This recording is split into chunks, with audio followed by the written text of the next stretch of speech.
Welcome to the Dr. Dad's podcast, where a naturopath and chiropractor come together each week to share lifestyle medicine, health advice, and inspiring interviews with some of the top experts in health and wellness, bringing you the latest in nutrition, exercise, ancient healing, toxins and detox, your microbiome, mindset, hormones, brain, and much more. Stay tuned. We're going to teach you how to experience growth daily. What's up, everybody? We're back with another episode of the Dr. Dad's podcast. I'm here with Dr. David Wardy. How's it going today, buddy? Fantastic, brother. Very productive, busy day. How are you, man? Good. We recently decided that we're going to have to space out our podcast a little bit because you're getting so busy. Life is busy. We're parents. We're all these things. But yeah, what was sort of the impetus for you that you realized that, oh shit, I gotta slow down a little bit? Self-care, man. Honestly, just to simplify, just self-care. Between my time seeing patients, right, and then playing dad and husband and everything in between, right? You know how it goes. I just find that I'm getting more and more scrimped for just a little bit of time here and there throughout the week, so I can go to the gym or I can do some of these other things, and I haven't been able to do them. So I'm like, okay, I've got to pull away from something else. Let's figure it out. So the first thing was like, well, let's try to go every other week on the podcast and see how that works out, or maybe we can change the time. But yeah, man, but that just goes to show you, like, we talk about this all the time, how important self-care is. And so many people neglect, right? They neglect themselves. You know, I heard something this week, and I went to a conference. I went to Brimhall Homecoming in Arizona. Awesome photos. Conference. Yeah, we go every year. It's a really big conference for Brimhall. He does quite a few throughout the year, but this is his big one where a lot of the docs that have followed him for a long time will come. And one of the presenters, it was interesting, they said, love equals time. Interesting. And when you really think about that, it's absolutely right? I mean, it's everything we talk about, like self-care. If you're not making time for yourself, where's the self-love? Right.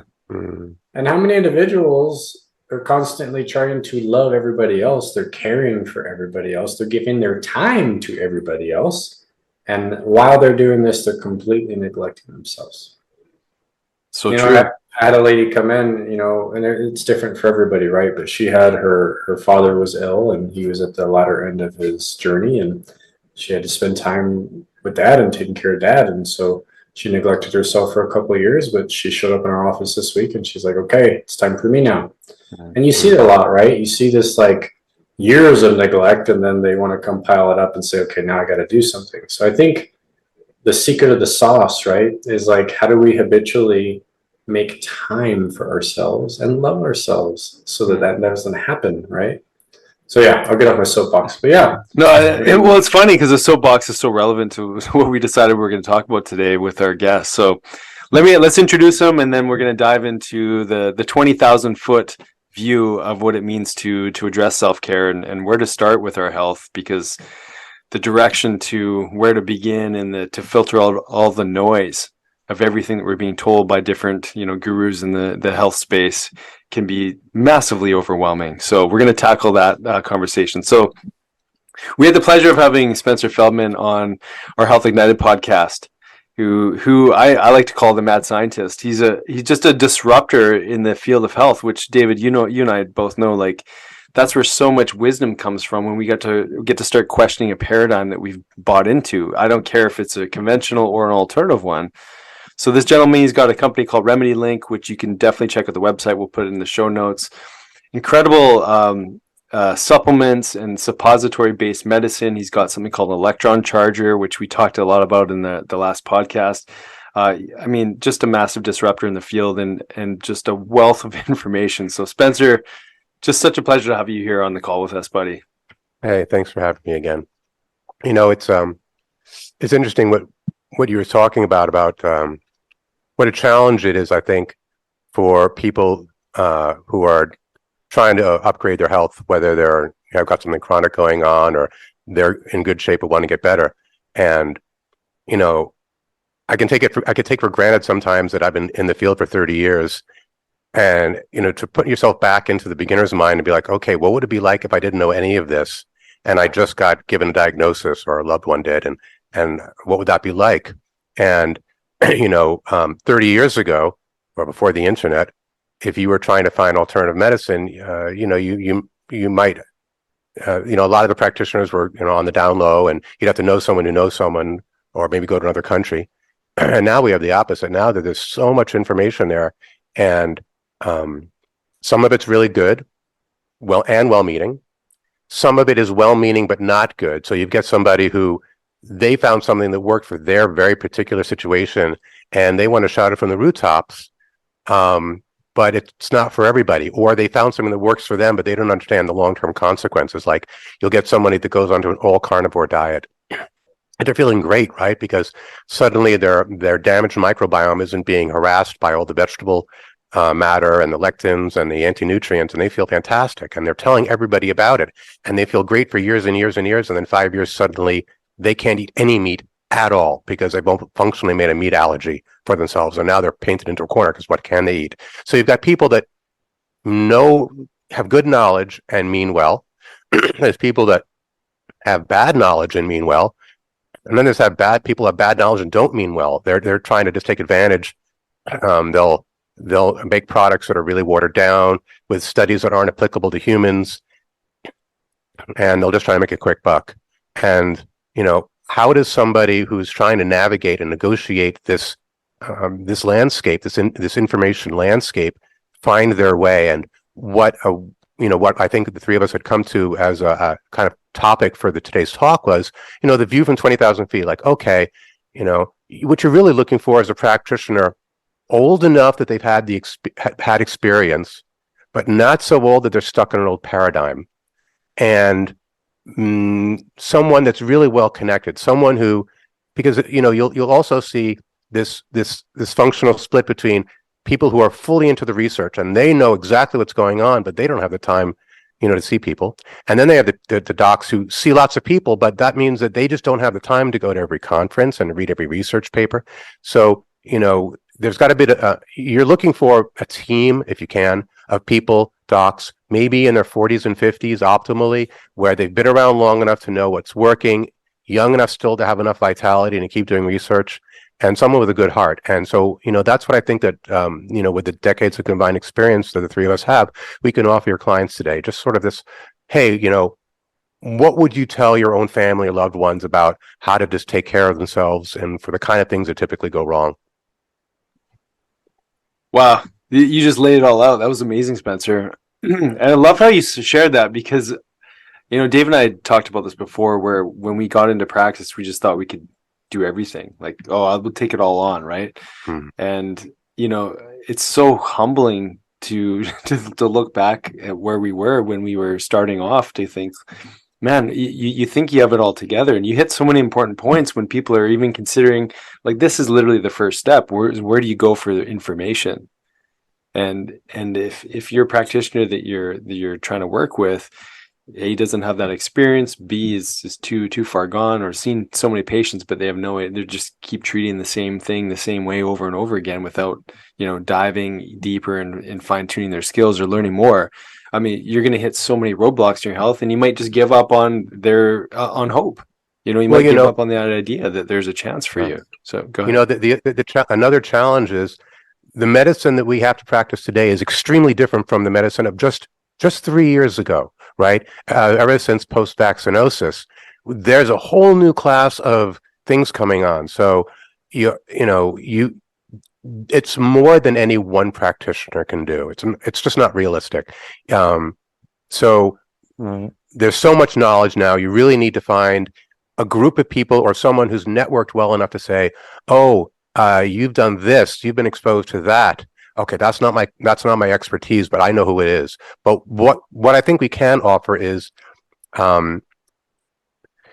the low-hanging fruit, the stuff that gives you the most bang for your buck, that if you haven't got these basic things fixed, and a lot of people don't, and a lot of people think they've got them fixed and they don't. So how do you even know when they're out?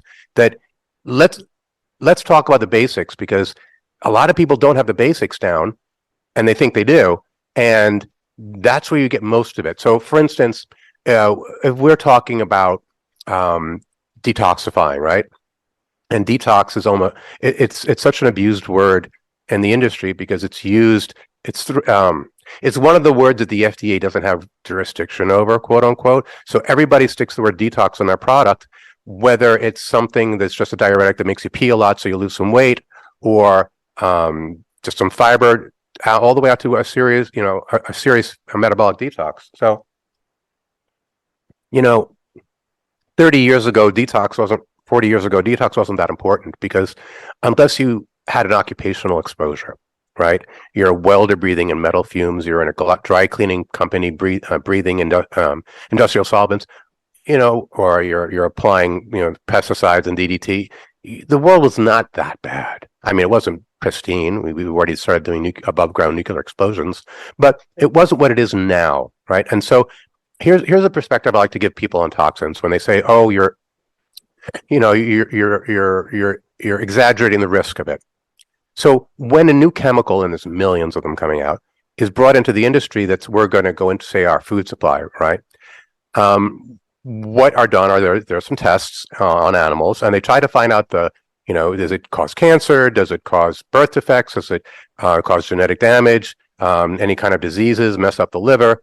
And they'll find the level at which it will not cause outright harm for a period of time. So, hey, we tested it on these mice for 2 months. We killed them. We looked. Their liver was fine. Their spleen was fine. Their brain was fine. The heart was fine. It's fine at this level. Okay. There's a series of flaws with that kind of reasoning. First flaw: we're not rats. There's plenty of things that will, like dogs, will get killed by chocolate, and we can eat it for lunch. So, we're not immediately intraconvertible with rat data. Okay. Second, 2 months is enough. What you really want to do is you want to see 3 generations. You want to see if it has birth defects 2 or 3 years down the line, right? And this is what happened with thalidomide. They didn't understand that optical versions of the same drug could have very different effects. So what would happen is they gave thalidomide because it was they didn't want to detox the women and deal with their hormones and deal with their nausea, and they gave them this drug, but it got flipped, half of it optically inside the body, and the racemized, the flipped mirror image caused horrific birth defects. So we need to have a longer window to see what's going to go on with this. So one, we're not rats or mice. 2, the window's not long enough. Another issue is they are not taking into consideration the synergistic effects, right? So if you have 1,000 drugs all below the threshold at which they cause damage, but just barely, but you add them all together, right? Now it's not 1,000-fold, it's 100,000-fold, because when you add things together, sometimes 1 + 1 = 3, right? The effects of them to combine to make it worse. So we don't know the long-term effects of all the things, the food, the dyes, the agents, the preservatives, the formaldehydes in the rug, the new car smell, all of these things individually, sure, not a problem. You add them all together, and we're in the middle of the world's largest medical experiment in history on, hey, what will happen if you expose an entire planet to subclinical levels of thousands and thousands and thousands of toxins, let alone the stuff that is outright toxic, like, say, aspartame that was brought in because Rumsfeld had some, I think, money in the game and overran the FDA, who at least had the wherewithal to say, okay, in a world full of toxic things that we let you get by, even that's too bad. You're causing tumors in every animal you give this to. Let's at least say no to this. And then I think the guy at the FDA was fired for it. So we're in a time now where it's not neurosis to detoxify yourself, right? It's something that if we want to live long, healthy lives, if we want to be 70 and 80 and not hunched over and full, with our full mental capabilities and still being able to smile and enjoy life, being able to detoxify yourself is something that we all have to learn how to do. I'm glad you brought this up for your first topic, man, of like the low-hanging fruit. You're absolutely right. I mean, we live, this is, I think, the first time in human, time that we've been this toxic. I mean, I've heard people talk about we're in a process of de-evolution at this point as a human society globally, and it's because of the toxic load that we're having to deal with. And I love the generation points that you're making. I mean, none of those studies are ever done, But they do these types of studies on insects and other types of animals to see with each generation that passes that their health is actually getting worse and worse and worse. And you're right, we're like this giant experiment on a global level. They just keep dumping more and more chemicals out in the open. And it's like, well, let's see what happens. And it's funny, there's even research being done where they're finding different types of cancers and showing that there's contributing factors of toxicity and vaccines and all these other things. And yet we just still keep going. It's kind of like the wheel just keeps turning. And so very important for our listeners to understand that, like Spencer's saying, is toxicity is a real issue now. And it has to be, detox has to be done pretty regularly, almost every year, whether it's a mild detox or you're going to go do a heavy one every once in a while. If you ask me, it's absolute necessity now to optimize your health. And that's just because the load that we're all dealing with, even if you're trying really hard not to take on a big load. Mm. So, yeah, what would be a starting? No, let's say like that is technically the elephant in the room, especially over the last couple of years, we've seen that in a massive way. All these signals are going to start to come out. They already are, with, increased mortality and all-cause mortality, all these things. Cancer signals are starting to rise. There's signs that what we're doing is clearly not working. We're looking in the wrong areas, obviously conventionally, or like as far as the regulating bodies are concerned. But where do we start, Spencer? Well, I want to make this really simple, and it took me a number of decades to grasp the simplicity of this. Right? It's all about soap, right? If something is water soluble, you're going to pee it out. That doesn't mean it won't cause damage, but once it's out, now you just have to do the repair work. It's when a toxin is fat soluble that it hangs around, gets inside the membranes, and can continue to do its damage as long as it's there and hard to get rid of. So the real question is, how do we make fat soluble toxins water soluble? And it's the way to think about it is, if you've got a dish with some grease on it, and you dunk the dish in warm water, the grease is still there. But you add a squirt of dish soap and detergent, and now the water changes in such a way that it can interact with the fat on the dish, and the fat becomes water soluble, and now you can get the fat off the dish, right? So the soap turns the fat soluble toxin water soluble, and you can rinse it off. So what we're really looking for are classes of soaps that we can take internally that will have an affinity for the chemicals and metals in our body. Now, in terms of metals, those are called chelators. And my favorite chelator is EDTA. We make a suppository called metacardium with EDTA in it. And EDTA is a soap for lead, cadmium, arsenic, aluminum, so forth and so on. It will also do mercury. However, there's a different soap specifically for mercury that we can talk about. Mercury is a particular bear to deal with, right? And then there's another one, like if you're dealing with gadolinium, there's a lot of people that go and get MRIs. Now, for your listeners, if you ever get an MRI, please don't get contrast agent. And if you do, you want the contrast agent DOTA, not DPTA. You want it to be a form where it will not release the gadolinium, which is a heavy metal that they use for contrast, back into your body. And you should never do it if your kidneys are not 100%. So there's a group of people that are going through a living hell now with gadolinium toxicity, and we're working on what to do to get rid of that. But for the vast majority of people, EDTA is the soap you're looking at. It's typically done by IV because it's a protein that'll get destroyed in the gut. So it's either IV, but you can also take it as a suppository because there's no digestive enzymes in there.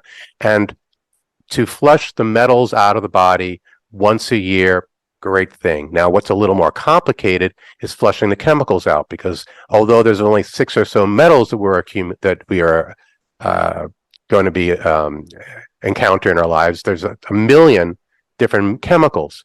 So it's a much more complex thing. And for that, what we want to do is we want to work with the body. And the body has a way of creating soap for chemicals. It's a 2-step process. Phase 1 is something called cytochrome P450, and it alters the chemical in such a way as to make it more reactive. It kind of prepares the way.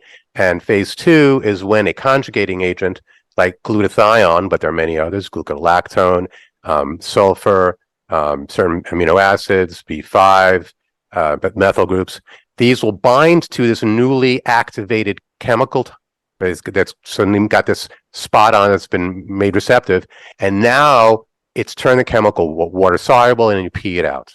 Okay. Now, where can people go wrong with this? Some people will do a coffee enema, which is the phase 1, but won't have enough of the other cofactors, and they're not going to get as much bang for their buck. Or someone just does a bunch of glutathione orally. It's not orally absorbed. Let's say they do glutathione rectally or IV or inhalation or liposomal. That's great, but it still needs the first part. So to work on. So it's a 2-part soap, right? We make a suppository. It's called Zenoplex. It has both parts in it, but it's a 2-part soap. And then the body is able to take those toxins, react them fully, and out they go in the urine. And this explains why you get some people who have multiple chemical sensitivities. These are the people who are in the elevator, someone walks in with some cologne, and these people get sick as a dog. Well, what happens is they're fine on phase 1, as are you. So if you and I are in an elevator and somebody comes in with no sense of smell, has doused cologne all over themselves, and it stinks, both of our bodies are going to start upregulating the phase 1. And if there's someone with multiple chemical sensitivities in the elevator with us too, same thing will happen with them.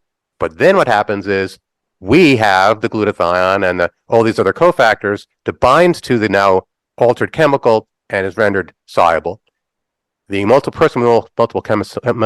chemical sensitivity does not, and they have now made their toxin more toxic, because they've only taken it through half the phase, and now these people are really sick.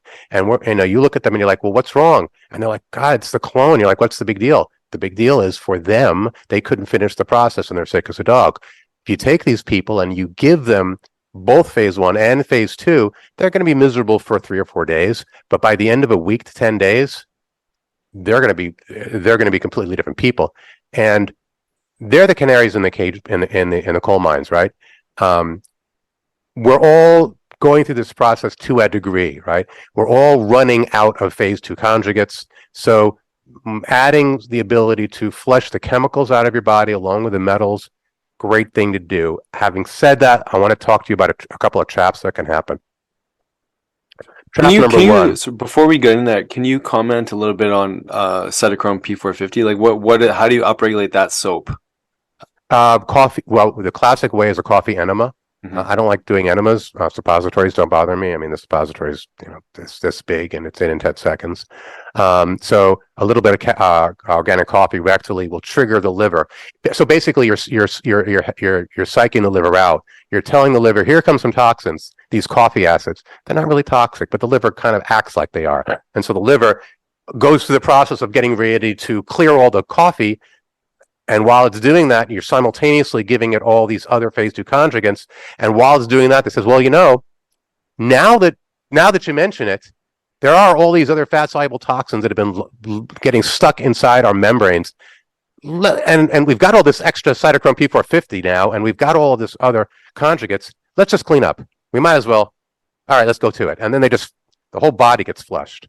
And usually it's not a bad experience, but sometimes people will have a bad detox experience. And it's important to understand that sometimes it's because they're really completely loaded and they're just going to have to barrel through it. But usually it's because the detox is poorly designed. So if you get somebody who goes on a product that stimulates phase 1 and not phase 2, some of them can get worse. Or you'll get people that will go and they'll feel terrible, and the doctor will check them and say, wow, but I checked your urine. Look at all this metal coming out. Stay with it. And so they keep taking the product and they keep getting worse and worse and worse. And finally they stop feeling like they're a failure and sicker than before. What the doctor didn't realize is what was coming out of them was in the product. It was bad zeolite. It was bad chlorella. It was full of metals. And that is what was coming in the urine. And they were making their clients sicker. So as a rule, if you're really toxic, okay, 3 days of not feeling good on a detox. And each day should be easier than the day before. If you're a couple of days into it and it's bad and getting worse, that detox is not well designed. Leave it alone. That's awesome. Such good input there, and such an important place to start. So you're about to dive in a little bit on. You said there's, just before I cut you off, you said there's a couple pieces that you want to pay attention to. Maybe that was it. Oh yeah, just the fact that we've got these detox traps, and I'll give you another one. So there's actually phase 3. phase one and phase two are the two parts for turning it into this the soap aspect of turning it in water soluble. Phase three is when it leaves the body, and it's either going to go out the bile and the stool, or it's going to go out the kidneys and the urine. Which is why we have another product called glytamins for supporting the body and making sure those pathways are open. You've probably heard of a liver gallbladder flush. Have either of you guys ever done that? Yes. What were your experiences? So I did a liver gallbladder flush a couple years ago, and I want to say I passed probably roughly like around 1,000 stones. They're from very small to I probably had some that were like pea size, all the way to some that were maybe like the half of a golf ball size pass through. Mm-hmm. So I've had some pretty good success just with getting the gallbladder to release all the stones, and followed that with a little bit of a soft cleanse. And then I've done that one probably every year since then, but didn't get as many stones after the first one. I just see very few after that initial one. Mm-hmm. But it's an experience. You do definitely see a shift afterwards. You poop better for sure. Motility gets better. Yeah. So there's honestly some big changes. You know, when you play with the liver a little bit, you'll see things as far as changes in brain fog and your headspace. Energy can go up, and there's a lot of things when you clean those guys out, because they're just the snowball effect when they're not working well, right? Is just so big. How about you, Nick? Have you ever tried that? Yeah, I mean, when I've done it, like maybe I'm just more skeptical. When I saw those like little nuggets come out, I wasn't convinced that those are gallstones. I mean, that we were detoxing on this like Philippine island, and it was this amazing vibe and whatnot. And this lady was sort of like watching us or coaching us as we were doing enemas on ourselves, and she was like, yeah, look, these are all these little stones coming out. But you know, actually I was kind of hoping that you would give some opinion on that. I wasn't sure if that was me just emulsifying the fat that I would, you know, because we took the big chug of the apple or the olive oil before bed, and we did this whole like apple sort of preparation process, and then did the olive oil at nighttime. And I wasn't sure if it was just emulsified fat or if it was actually stones that were coming out. But I gotta say, obviously, after I finished that detox retreat, I did feel amazing. But it was also fasting and doing a bunch of other things. But anyways, that was one of my more obvious experiences. I've done something similar since then, but like David said, I didn't notice the little stones. Right. So here's one of the things with the liver gallbladder flush. Number one, it's not the most comfortable thing to do, but so what? Okay. The issue with it is some people get out stones, and some people will actually get out artifact that's created by the olive oil reacting inside the body. And you know, the best way to do it is to go get an ultrasound of your gallbladder ahead of time and see if you have sludge or stones in there. The other is you can take out, you can collect the stones in a strainer and kind of analyze them and inspect them, and see, are they hard like rocks? Are they green and mushy and inside? And this is another trap people can get into. They're told, keep doing liver gallbladder flushes until the stones are all gone, not understanding that they're creating some of those stones. And so they keep doing it over and over again. And each time they do, they're flushing all their bile out. Well, bile's expensive to make, which is why we reabsorb 95% of it. And so when you keep flushing it all out, the body gets low on bile. And what happens to a liver that's low on bile, but it makes more gallstones? So that's another one of those traps where, so we make a suppository called glytamins, and the idea is not to give birth in a heroic fashion to golf ball sized stones. The idea is to slowly just melt them out and never even see anything. It just, one day, you find that soreness under your rib cage and the bad feeling you had after greasy meals is gone, and maybe your skin tone is a little better and you're better at dealing with rage. I mean, those are all classic signs for gallbladder issues. So that's another kind of thing. But so detox, I think it was known when 95% of the world population, U.S. population anyway, lived on farms, or back in the 1800s. You knew that you had to deworm. Oh gosh, sorry about that. You know that you had to deworm all of your animals once a year, and that included the animals, the human animals, right? Because and I think, and that's a good segue into going into parasites, but I think that part of what has to be modern human knowledge is, okay, we have to detoxify ourselves once a year. It's just part of what we do. It's just, you live in the 21st century. It's not a big deal. You don't have to make a big deal out of it. But, it's just something nice you're going to do for yourself once a year for you and your family. Flush the junk out, and then you don't got to think about it anymore. which takes us to, interestingly, I would say parasites. And, parasites were, endemic. You walk around barefoot in the soil in the South, you'd get them through your feet. They were in the food. They were everywhere. And so parasites are another way people can get themselves in trouble. First off, if you tell a doctor you think you have parasites, they're going to think you have delusional parasitosis. They're going to think to themselves, well, first they'll say, have you traveled to a third world country? No. Okay, this guy's crazy. Here, I've got something for you. They'll write you a script for Valium or something, right? Because they think, or they're told, that parasites are not a first world problem. They are definitely a first world problem. Anybody that has a cat has got a greater than 50% chance of Toxoplasma gondii in their brain. So what do you do for parasites? Well, there's a couple of options. There are toxic herbs, where you try to kill the parasite or stun it and kill it. And then there's things that will try to make. Now, if you try to go the path of killing a parasite, there are two options. One is you succeed in killing it, but now you've got a dead parasite and it dies where it is with its load of viruses and bacteria that's inside of it. So if it starts to break down, all those come out.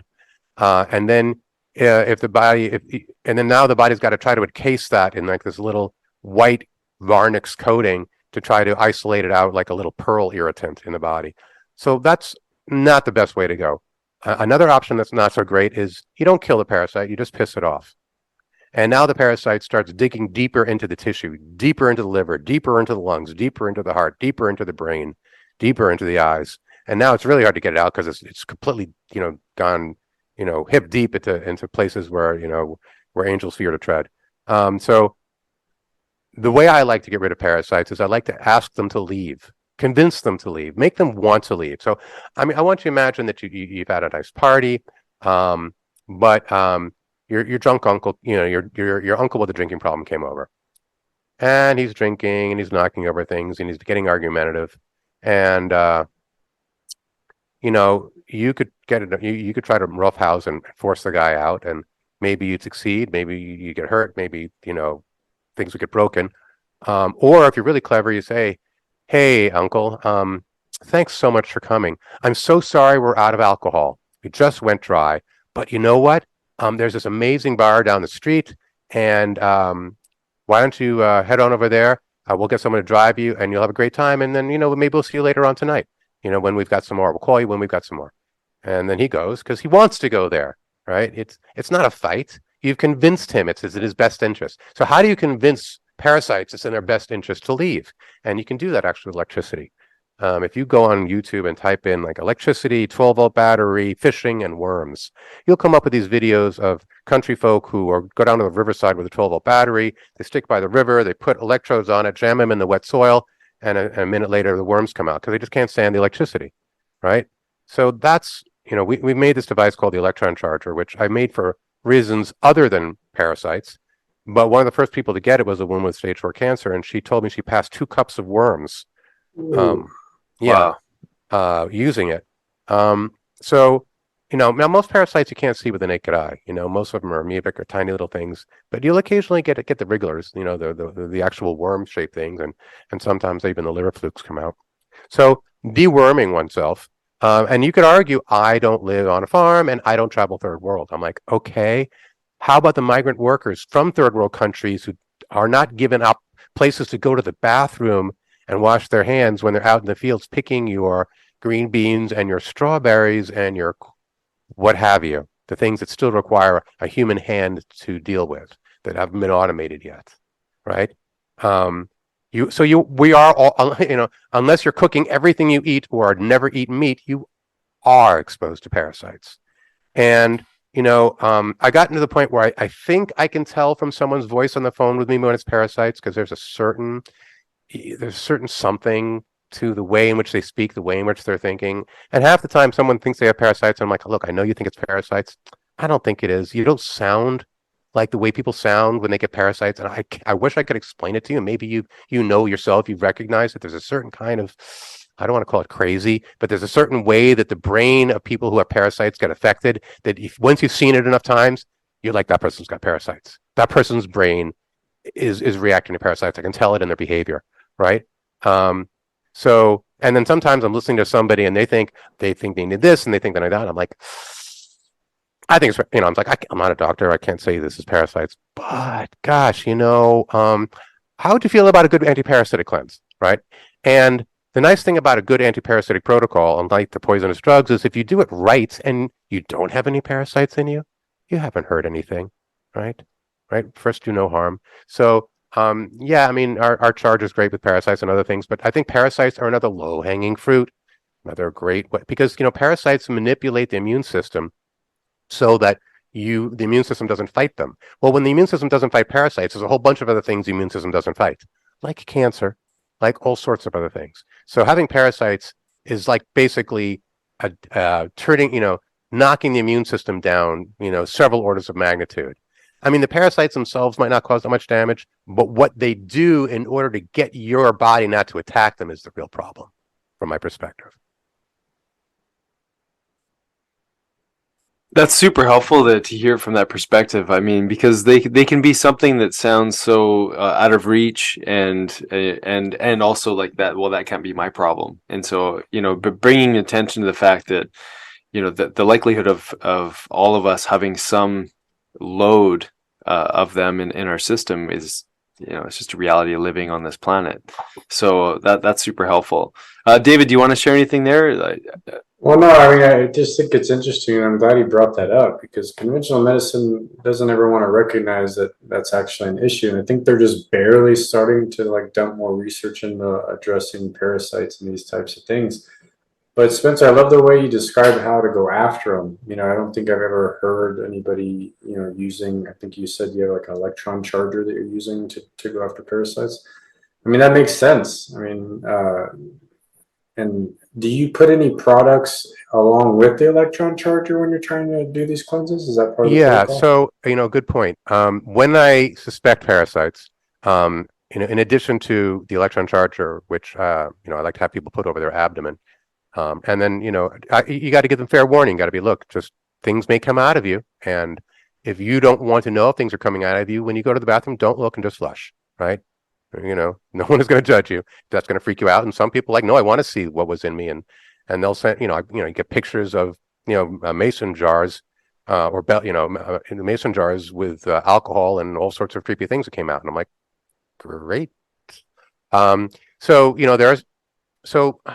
I've got this paleo kind of angle to the way I think. And so I was thinking about how we eat that's different from how we ate 10,000 years ago. And one of the things that's different, two of the things that's different, is one, our food's not fresh.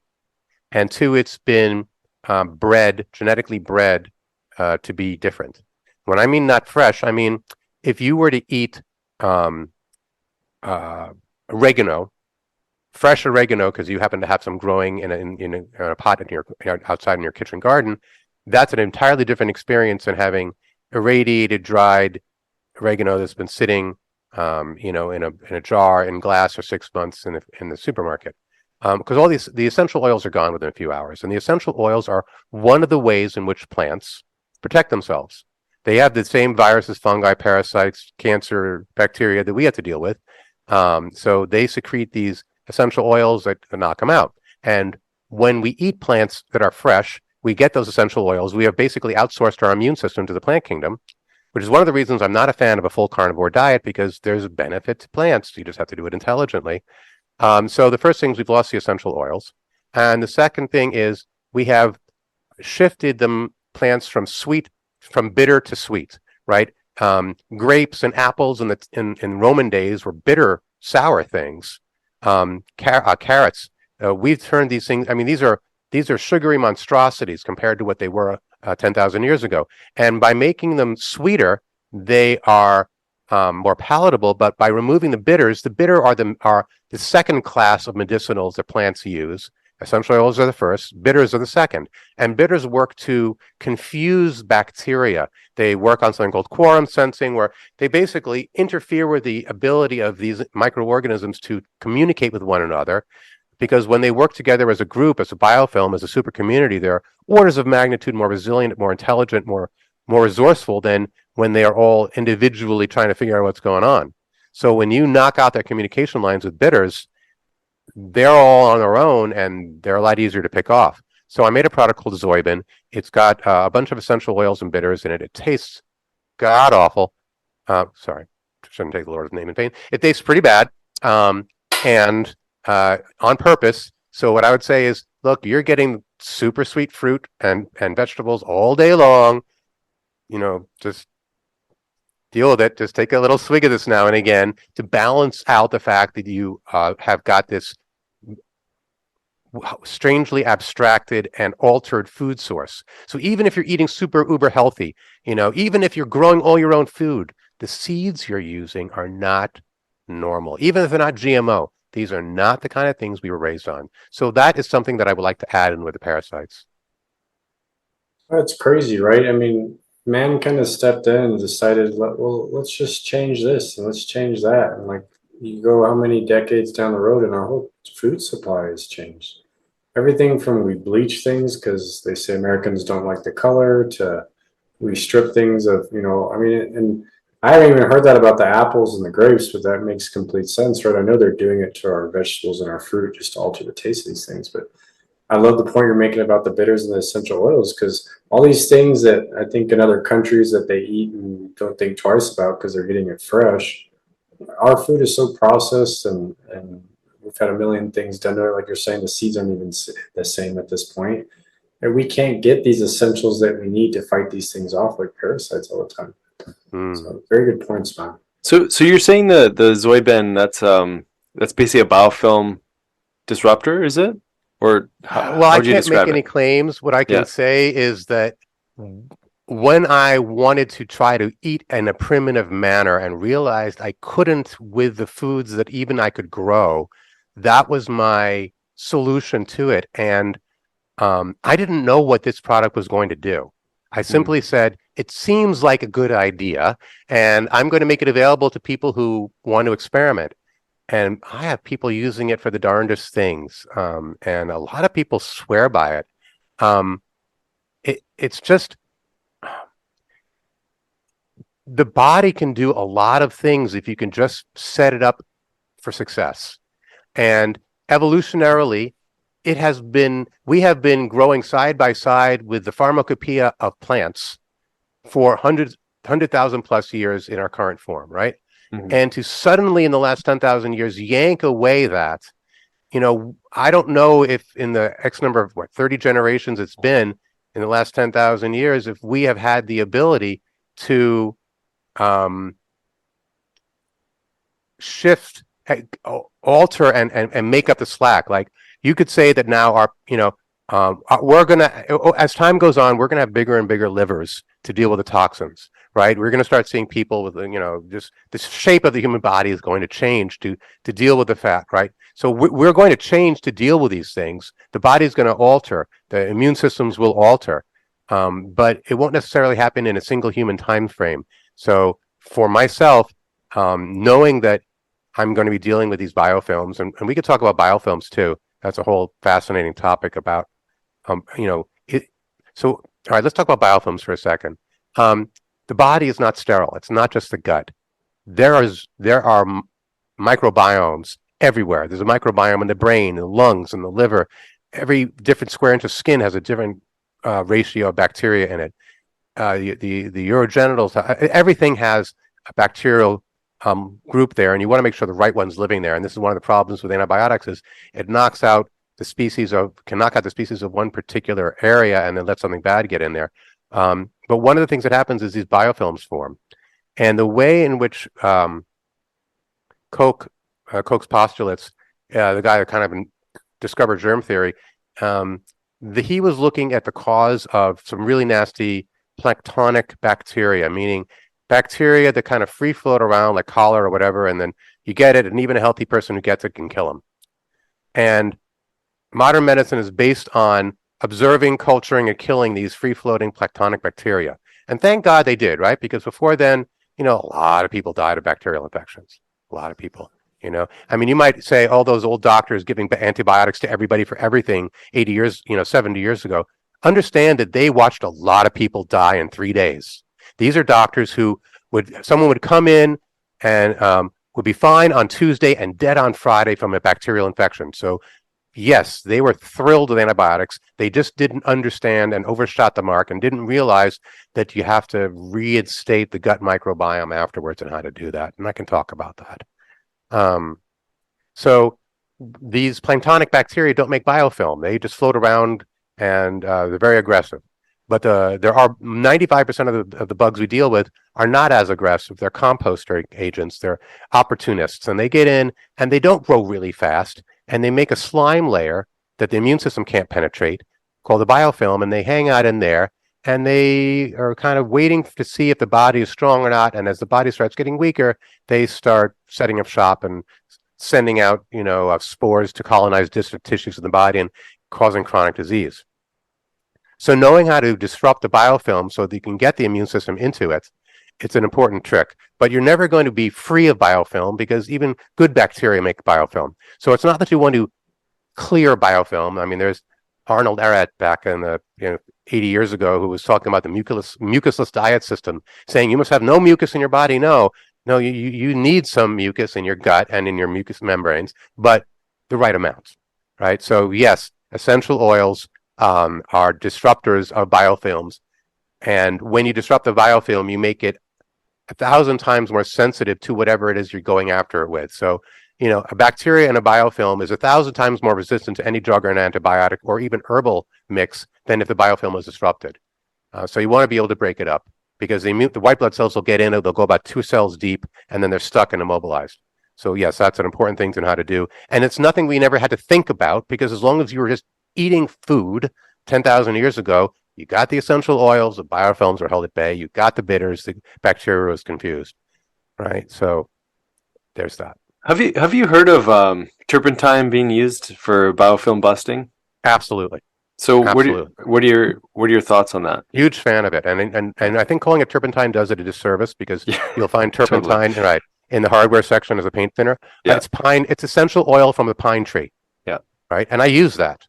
That's one of the ingredients is the essential oil of the pine tree. Is it turpentine? Yes, no, right? Classically, yes, no, it's not the stuff you're getting in the hardware store. It's the essential oil of the pine tree, just as you could have the essential oil of clove or the essential oil of thyme or essential oil of oregano. It's actually wonderful for you if you get clean essential oil, pine oil, and you know how much to use because you can overdo it and knock yourself out.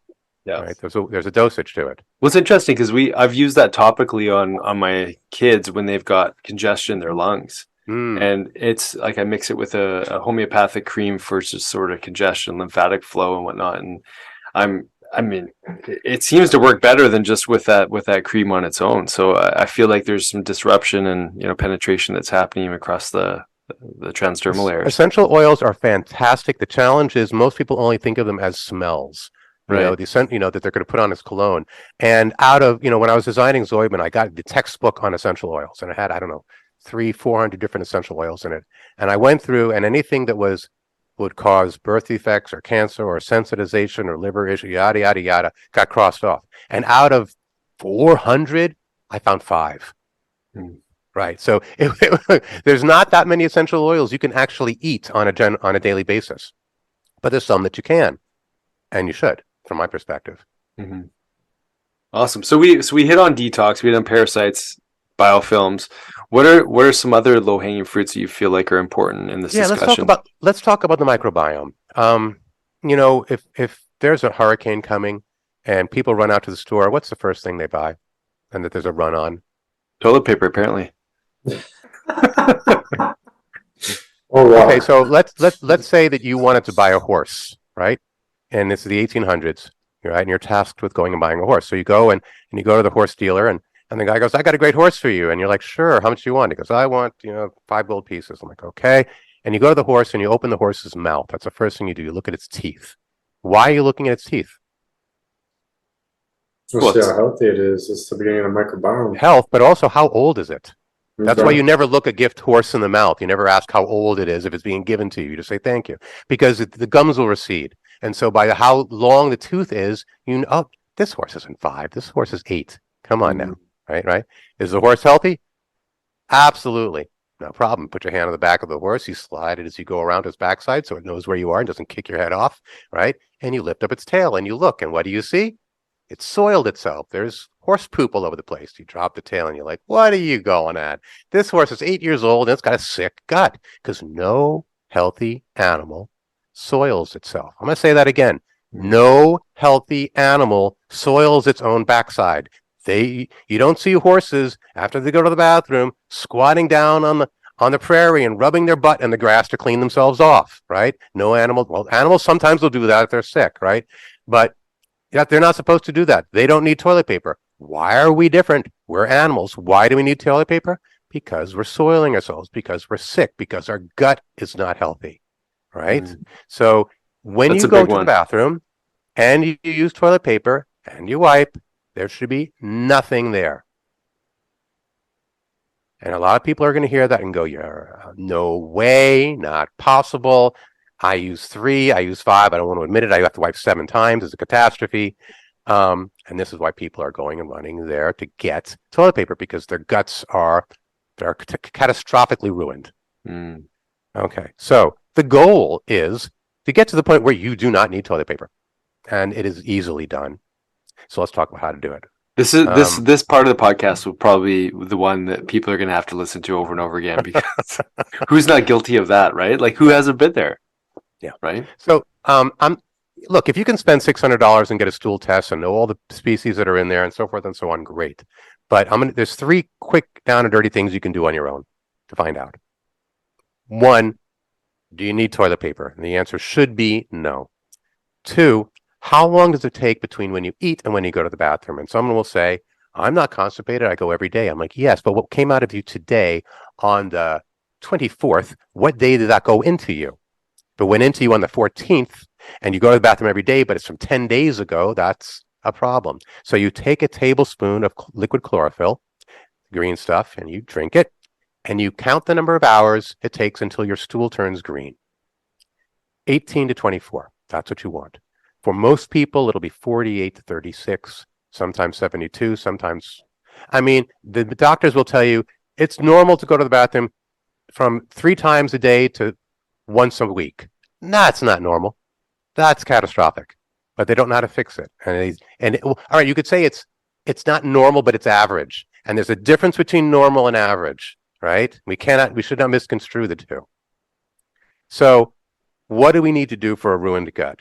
So the first thing you'd say is, well, I'm just going to go to the store and I'm going to get some probiotics and I'll eat some more sauerkraut and some yogurt.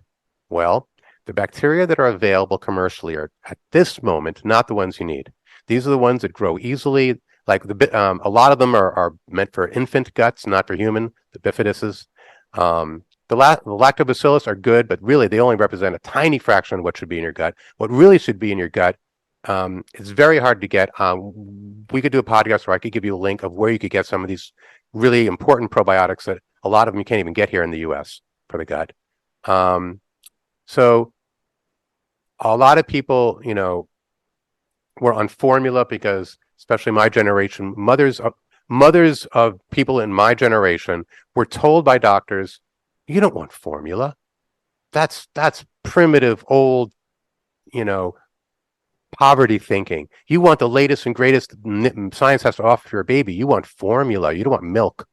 You don't want breast milk, sorry. You want formula, the latest and greatest. That stuff was terrible. It was sugar water and cheap protein and ruined the guts of a generation of people. Now, unless you've taken fluoroquinolones, unless you've taken Cipro and its derivatives, you probably still have the bacteria you need. They're just barely hanging on in dormant forms. And if you feed them properly, they will repopulate you. Well, this takes us back to how are we eating? So just like we're not eating, just like we're not getting the essential oils and bitters of 10,000 years ago, we're not getting the prebiotics of 10,000 years ago. So how does a hunter-gatherer eat? Hunter-gatherer eats mostly tubers. Every 3rd day, they would luck out and get meat. But they would not, the carnivores that think hunter-gatherers are eating meat every day. No one was that good of a hunter. Maybe in the rainforests where there's just meat everywhere, and all you got to do is stick your bow and arrow and shoot it randomly, and a monkey comes down. But by and large, like if you look at the Hads of Tanzania, it's like every 3 days. They were eating a lot of tubers. They were eating some seaweed if they're on the coast, a little bit of honey, a lot of insects, mushrooms. So what I did is I looked at the kind of foods that primitive people, hunter-gatherers, would eat. And I looked at the prebiotics they would get. And I thought, wow, we are not getting these now. We're not getting anything close to these now. And the microbiome is responsible for regulating your immunity, your fertility, your the brain development, your blood sugar, your neurotransmitter levels. It runs everything. People think your gut's your second brain. It was not your second brain. It's your first brain. This is the second brain. We were worms before we were mammals, right? If you want to go back down the tree of life. So the gut came first, and it was doing all of these things. So the gut originally had was doing the work of every organ. It was detoxifying like the liver. It was it was secreting neurochemicals like the endocrine system. It was doing all these things, and then we specialized and outsourced, right? But it still has the capacity to do all those things, to run your immune system, to run your neurotransmitters, to run all these functions, and all it's asking for is the scraps, the fibers and sugars that you can't digest. We don't digest oligosaccharides. And so there's this, we can break down simple sugars and turn for fuel, and we can break down complex sugars like carbs, but the sugars in the in-between stage, the oligosaccharides, we do not have the enzyme to break down. They make it to the large intestine, and the microbiome is supposed to eat that. It eats our leftovers, and in return gives us amazing gifts, right? And we don't feed it, and it's hanging on by its fingernails.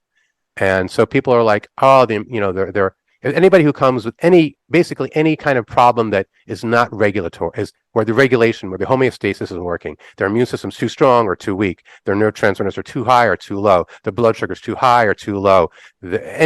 These are all, my first thought is this is the microbiome, because it should be tasting the blood moment by moment through sensors and manipulating epigenetically and through by the genes what your body's doing for you moment by moment. And again, it's asking for so little. It's asking for these oligosaccharides that you can't digest anyway, but they're not in our food anymore. And in the same way that I realized that I was not going to be able to get the essential oils and bitters that I could 10,000 years ago, I realized I didn't really want to eat like a hunter-gatherer. I didn't want to be chewing tubers all day long and eating insects. I mean, yes, did I eat termites when I was doing survival training in the Belize jungle? Sure. Tastes like caraway seeds. Do I want to do that regularly? I know, World Economic Forum, no thank you. It's not my cup of tea. I could talk to you about what I do for protein. So we make a product called Panaceum. It replicates to the closest I can research what we would be getting if we were successful hunter-gatherers with a wide acreage, roaming and eating lots of things, with the men going and the meat and fishing and the honey, and the women going and getting the root vegetables and the stems and the leaves and things so forth, and all coming back and making a nice stew. And what people will tell me a week later is, I know you said it was going to happen, that I wasn't going to need toilet paper. I didn't believe you, and but it happened. So because it's like they're kind of they feel shy talking about it. I'm like, whatever. So hey, congratulations, so that's great. So mostly we just need to grow the ones we've already got in there that are barely hanging on. Having said that, there are some nice things that you can add in. Oxalobacter for breaking down oxalic acid. That's one that typically gets destroyed bacteria.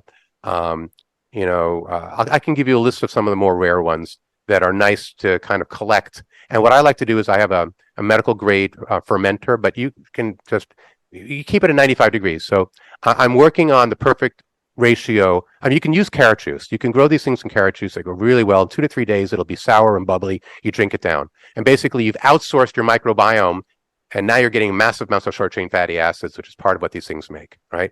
And so I was drinking enormous amounts of carrot juice until my partner looked at me and she said, honey, I'm like, yes. She goes, you're turning into a Simpson. You're turning yellow.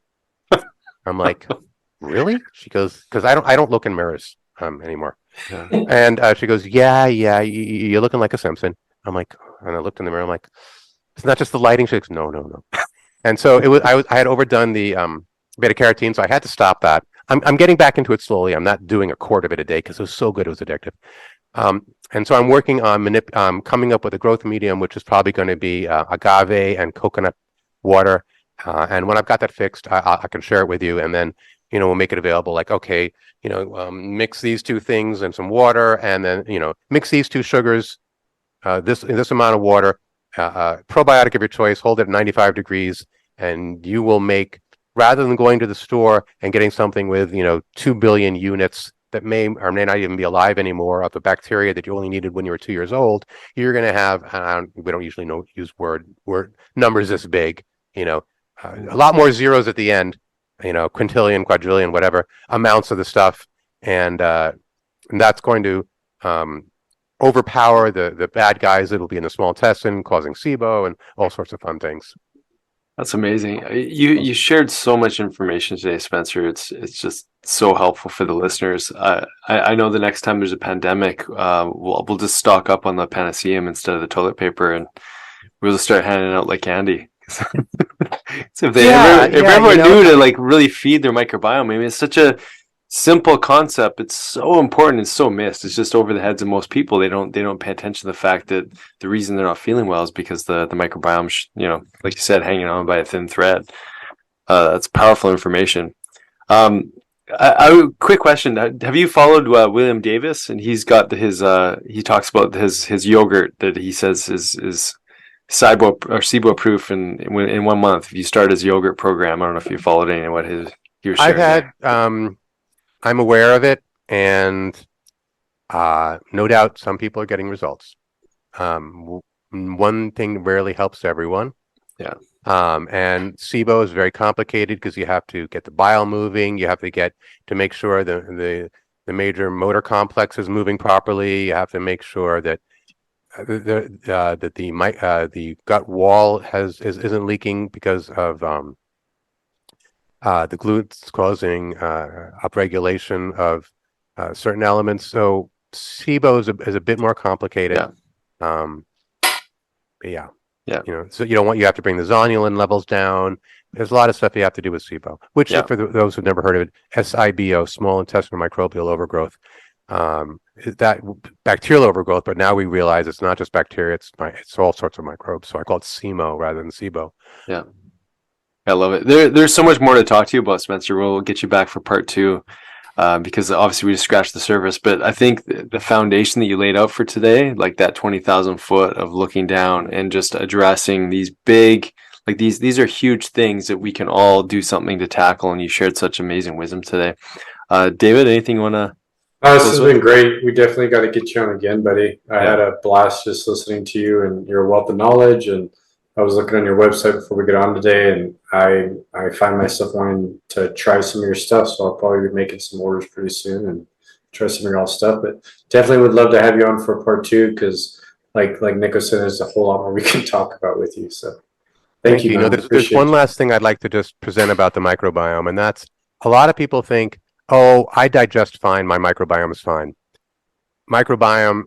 Digestion is one of many things. There's plenty of people with wreck microbiomes that digest all right.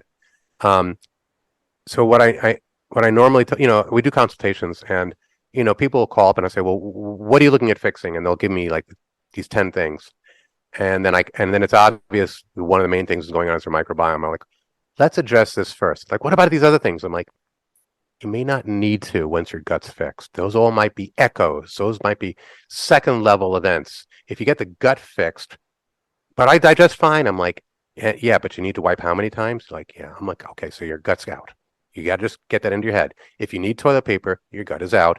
And if your gut is out, it's full stop, fix that. Before you go down the rabbit hole with all of these expensive and interesting and powerful protocols to alter this and change that and move that around, don't reinvent the wheel. Many of those things, if not all of them, are probably in the wheelhouse of your microbiome, which is happy to do it for you in exchange for a little bit of fiber that you can't digest anyway, some oligosaccharides. So just want to kind of make that clear. I love that, because that's an actionable item, and it's also you can literally monitor that tomorrow morning if you start doing the right things, if that's happening for you. So I love that you put a little thumbnail on that one. We'll pick up on that one on part 2. Amazing. Thank you so much, Spencer. Spencer, thank you, brother. Appreciate you. Oh, and before we go, just a reminder, Remedy Link. Anything else you want to say about your website or how people can get the products? Yeah, if the kind of things I'm talking about make sense to you and you want to try them, it's www.remedylink.com. We've got, 10, 20 hours of video up there for people that like to kind of do deep dives into various subjects. And, also if it's got something in particular that's going on that you're kind of curious about, if we can help with, our phone number's on there. Just give us a call. Happy to chat. Yeah, I love it. We'll put that in the show notes too. Let's find a time for part 2, Spencer, and thanks again. Enjoy your day. All right, you, thanks, guys. Take care, brother. Bye-bye. Thanks for listening. If you enjoyed today's podcast, please be sure to subscribe to the Dr. Dads and share with your family and friends. You can also follow and interact with Dr. Nick and Dr. David on Facebook and Instagram for a daily dose of inspiration and the latest in health and wellness. Be well.